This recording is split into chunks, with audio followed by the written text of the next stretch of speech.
Well, welcome to Embrace today, whether you're worshiping with us online, at a campus, at a network church. Just grateful that you are with us today. I'm honestly grateful that you've decided to take a little time out of your schedule and engage with God and worship Him today. And so I'm honored to be with you. My name is Austin. If I haven't met you before, I spend most of my time at the St. Croix campus up in Minnesota. And so what's up, St. Croix? Hope you're doing well today. But I'm just honored to be with you, being able to bring the message for you today. So I want you to imagine with me for a second that it's 1915, okay?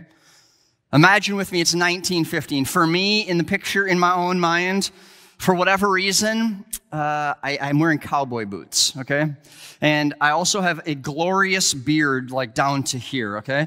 And my daughter is wearing a bonnet. And so I guess in the year 1915, I'm a cowboy who homeschools his kids. That's what that picture shows me. She's got a beautiful bonnet on. I'm wearing cowboy boots. You know, I got my amazing beard. Again, it's 1915, so get yourselves however you want to have your world in 1915. That's where we're at today. And I want to tell you what the world looks like.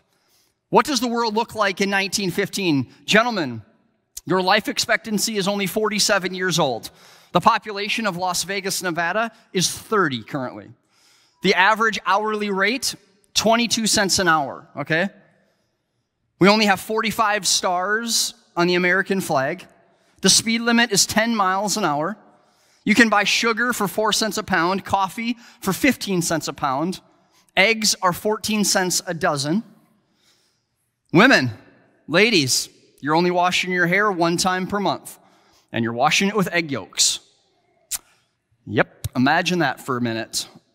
Imagine what hair that hasn't been washed for 30 days, and when it was last washed, it was with egg yolks. Imagine what that smells like, okay? And if that's not crazy enough, you can buy heroin over the counter at a drugstore. It is said to give clarity to your complexion and buoyancy to your mind.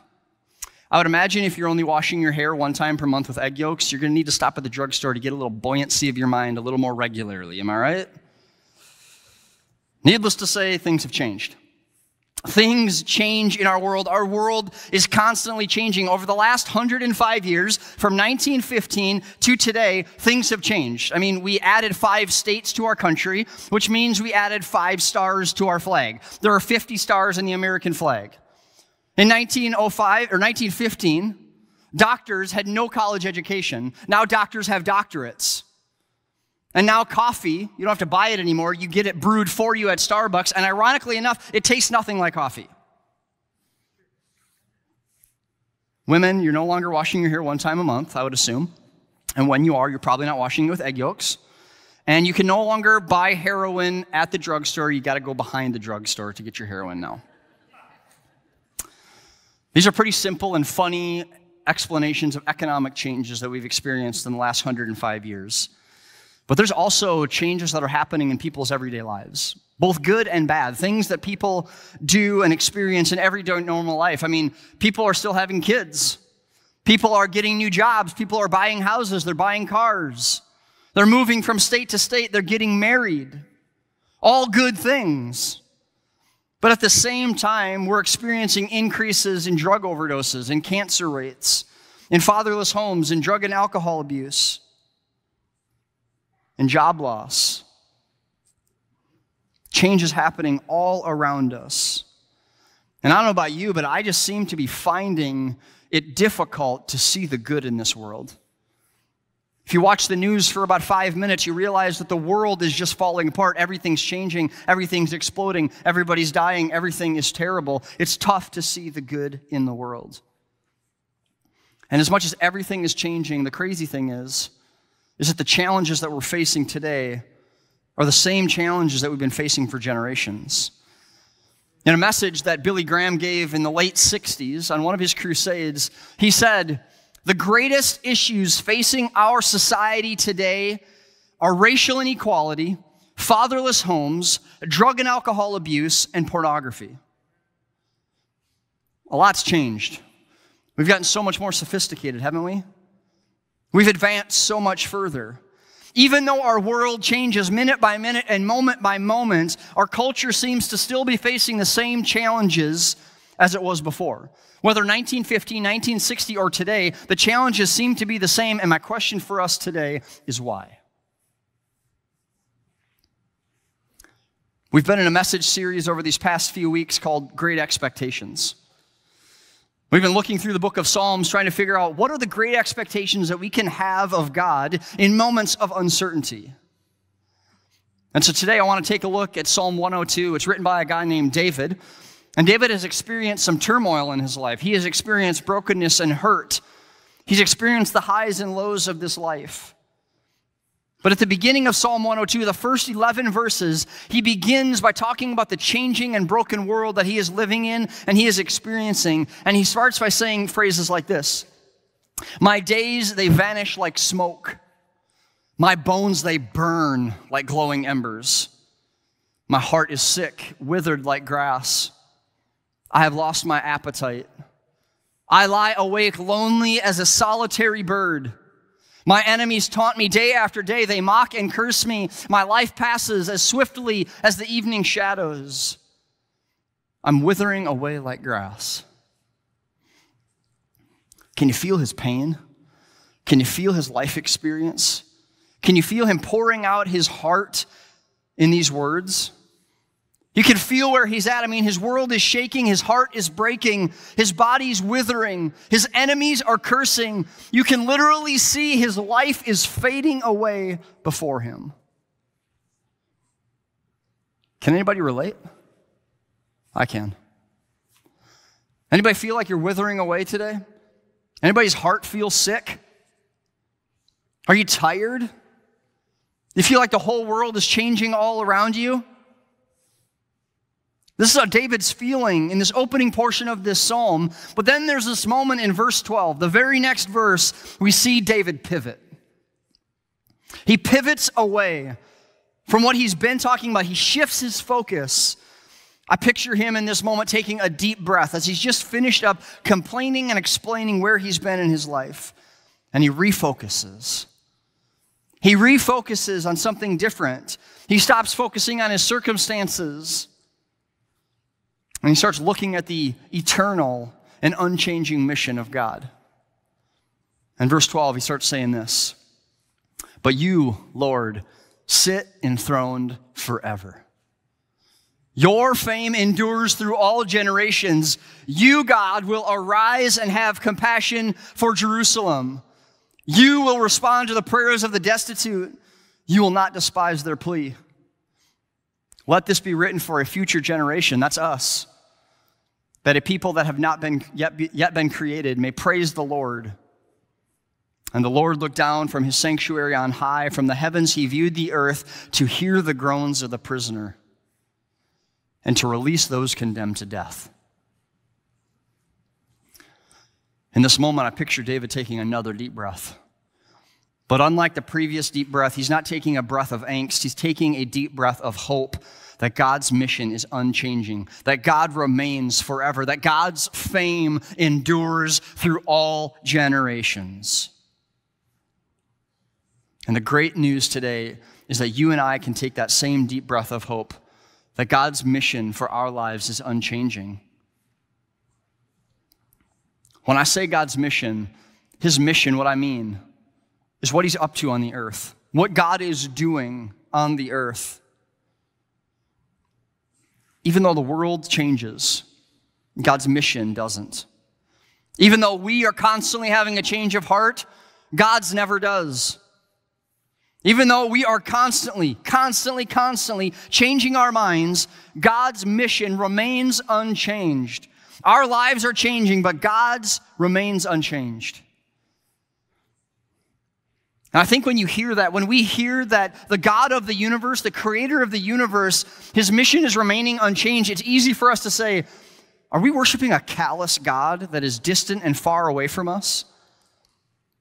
What I'm saying is not that he's unaware and that he doesn't care. In fact, what I'm saying is the opposite. God's mission for you and for me is unchanging. He hears the prayers of the destitute. He hears the groans of the prisoners. And he releases those condemned to die. You see, church, God cared about your hurts and your pain and your brokenness before you had it. He's been working things out for your good since before you were created. God's mission is unchanging because he is still all about redeeming and restoring broken things. And that includes you, and that includes me today. He is changing us. He's standing in our pain. We don't just worship a God of the mountaintops. We worship a God who walks through the valleys. And when we feel like everybody else has walked away and turned away, when everything else has changed, God does not. He's still with us.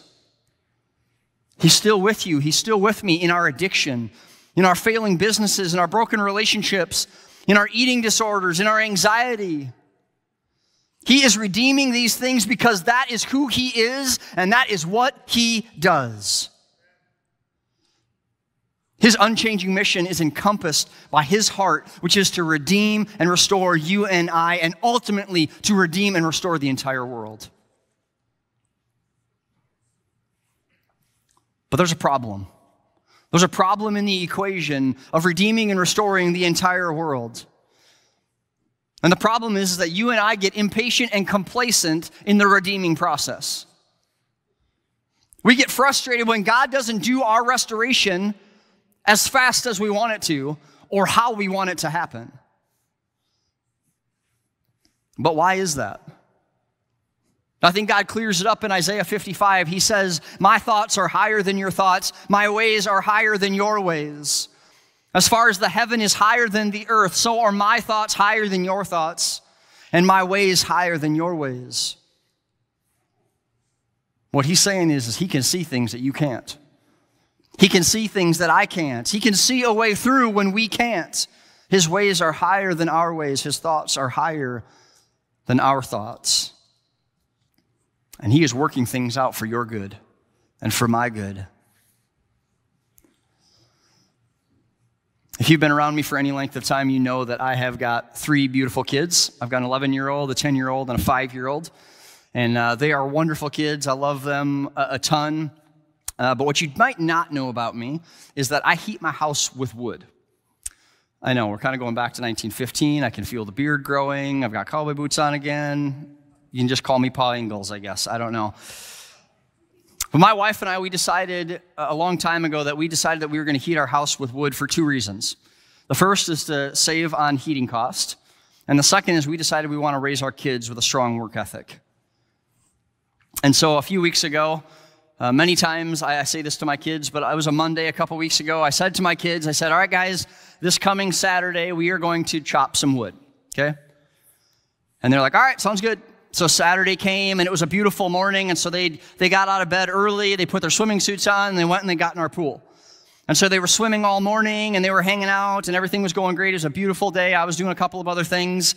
They got lunch, and then they got back in the pool. About 1 o'clock, I come out to the side of the pool, and I say, all right, guys, it's time to get out of the pool. We're going to go and chop some wood. And if you have kids, this next section of the day is going to be familiar to you. This next section of the day is what I'm going to call negotiations, okay? This is where negotiations began. And so I tell my kids, it's time to get out of the pool and we're going to go and chop wood. And they begin to negotiate. Their first negotiation tactic is what I like to call the salmon negotiation, okay? They're in the pool, I am not. So what's the best way to ignore dad? Be under the water, okay? So they go under the water for as long as they possibly can, and then they shoot out just long enough to grab a breath, but not long enough to hear me say anything, and then back under the water to hold their breath again. And this goes on for a little while until they realize this is no life to live. This is no way to experience the life in the pool, because eventually I'm going to have to face my dad. And so then they stand up in the pool, and they kind of are standing in the very middle, thinking that they're safe there because I won't come in because I have shoes on and my phone's in my pocket and whatever. But this next section of negotiations is called "but dad." They begin to start every statement they can possibly think of with "but dad." But dad, why do we have to do it today? But dad, can we just do it tomorrow? But dad, it's such a nice day. But dad, it's too hot to work. But dad, all we do is work. Mind you, they have just got done swimming for 7 hours. But all we do is work. But dad, all we do is work. But dad, it's so nice out. But dad, why can't we do it tomorrow? But dad, can't we just do it next week? But dad, we've got all of summer. But dad, we just don't want to get out of the pool. But dad, but dad, but dad, but dad, but dad. And each time I respond back, it's time to get out of the pool. and we're going to go chop some wood. It's time to get out of the pool. We are going to go and chop some wood. You see, my wife Callie and I, we decided when our first son was born, Emerson, who's 11 now, that we want our kids to grow up to be adults of high character, who are respectful, hardworking adults who love Jesus. That's our mission for them. And at this moment in time, my mission of raising kids who are respectful, hardworking adults who love Jesus is coming into conflict with their comfort. It's coming into conflict with their plans. And I've seen it many times before. Whenever my mission comes in contact with their comfort, there's a conflict. You see, they get upset with me when I make them honor their word. They don't like it when I make them do the things they need to do rather than the things they want to do. They don't like it when I make them push through hard circumstances. And at this point in their life, they don't understand what I'm trying to do.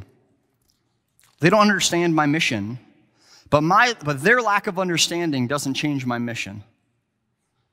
My mission for them is greater than they can see in this moment. My mission is unchanging for them. My heart for them is unchanging, and their lack of understanding of the long-term mission doesn't change it.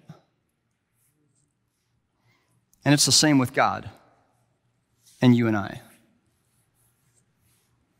Even though you and I get frustrated and we don't understand why God hasn't immediately healed our brokenness and why he hasn't immediately delivered us from our addiction, his mission remains unchanging.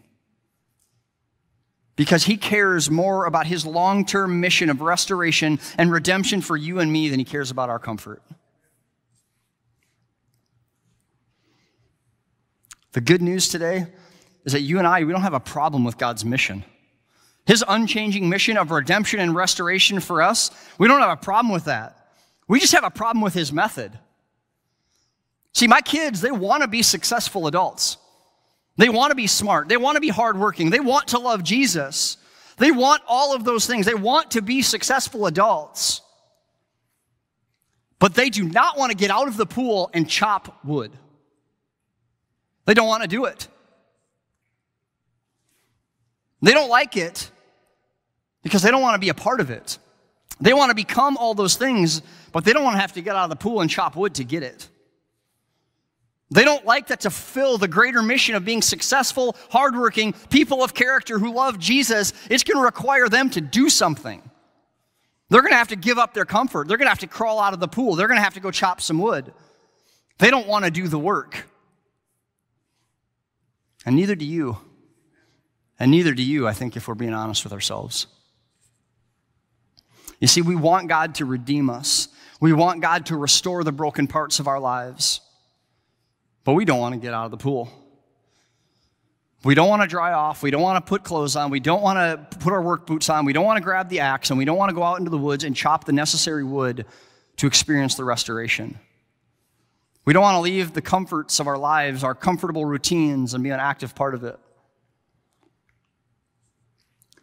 We want to be freed of our addictions. But we don't want to go to an AA meeting. We don't want to go to treatment. We want our relationships to be restored, but we don't want to go see a counselor. We don't want to have the hard conversation. I want to be freed of this eating disorder, but I don't want to go into treatment. I don't want to do what they tell me to do. Yes, God, I want to be whole. Yes, God, I want to be redeemed. Yes, God, I want to be restored. Yes, God, I want to be a part of your unchanging mission to redeem and restore me and to ultimately redeem and restore this world. But God, I don't want to get out of the pool. But God, I'm just so comfortable here. But God, how about tomorrow? But God, how about next week? But God, can't we just do it this fall? But God, can't somebody else do it? But God, can't you just miraculously heal it? But God, but God, but God, but God. You and I want to stay in the comfort of the pool. And the good news today is that God does not leave the side of the pools of our lives. He stands there and continues to say to us, I have got a bigger plan for you. I've got a bigger plan for you. But it's time to get out of the pool and go chop some wood. God's saying it's time to be done with this addiction. It's time to fix this broken relationship. It's time to find freedom from this eating disorder, from this anxiety, from this brokenness. Church, it's time to get out of the pool. Because God's method of fulfilling his mission requires you and I to do so. And I am so grateful that his mission is unchanging. I'm so grateful for it. Because he is still in the redeeming business. He is still in the restoration business. And no matter how much you and I complain or get frustrated with him, he remains unchanged. You see, church, we love his mission. We love the mission, but we struggle with the method. We love the mission, but we struggle with the method. Why? Because it requires effort. It requires growth. It requires work. Now, I'm here to tell you, you can stay in the pool. You can stay in the pool if you want to. You can continue to just float in the pool of our addiction and our brokenness. But I'm here to tell you that in 60 years, some pastor, someplace, somewhere else is going to say there was a guy named Billy Graham who gave a message in the late 60s, and he said fatherless homes, drug and alcohol abuse, pornography, and racial inequality is still the problem 120 years after he said it, because nobody was willing to get out of the pool. We will still be in the cycle of hurt and pain and brokenness. Or imagine with me for a second what the world could and would look like if we all committed today to get out of the pool and go cut the necessary wood, to chop the necessary wood, to experience the character growth that God has for us. Imagine what the world would look like if we would get out of the pool of our addiction and brokenness and join God in his unchanging mission to redeem us and his unchanging method to use us. Imagine. Imagine the marriages that would be redeemed. Imagine the addictions that would be removed. Imagine the anxiety that would be removed.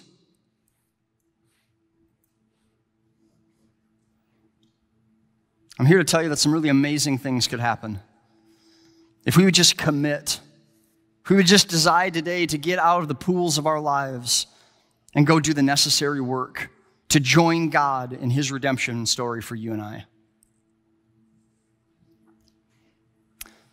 A few years ago, some friends of ours, they went through a tough patch in their marriage.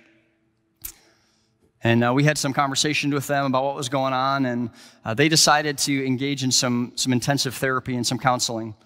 It's been about 4 years now. They decided to go and get intensive therapy to try and work on their marriage and trying to restore what was broken. And the interesting thing is they were answering the call that God was saying, get out of the pool and go do the hard work to restore your marriage. But there was a ripple effect to that. Because as they got out of the pool of their broken marriage, others watched and did the same. I know of 6 people, my wife and myself are included in that, who have engaged in counseling to go and talk some things out, to have some hard conversations, to join in the work that God is doing to restore us and to redeem us. 6 people jumped on board to join in God's plan and process for them because one couple decided to engage with it. There's ripple effects to when we get out of the pool. When we decide to get out of the pool of our lives, others will do the same. When we go and see the counselor, when we check into treatment, when we have the hard conversation, when we have the courage to join God in our redemption story, it inspires others around us to get out of the pools of their lives and go and chop some wood.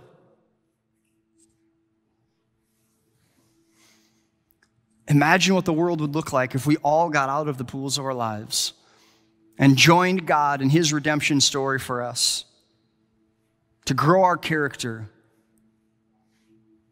We need to join God in his unchanging method of using us to fulfill his unchanging method of redeeming us.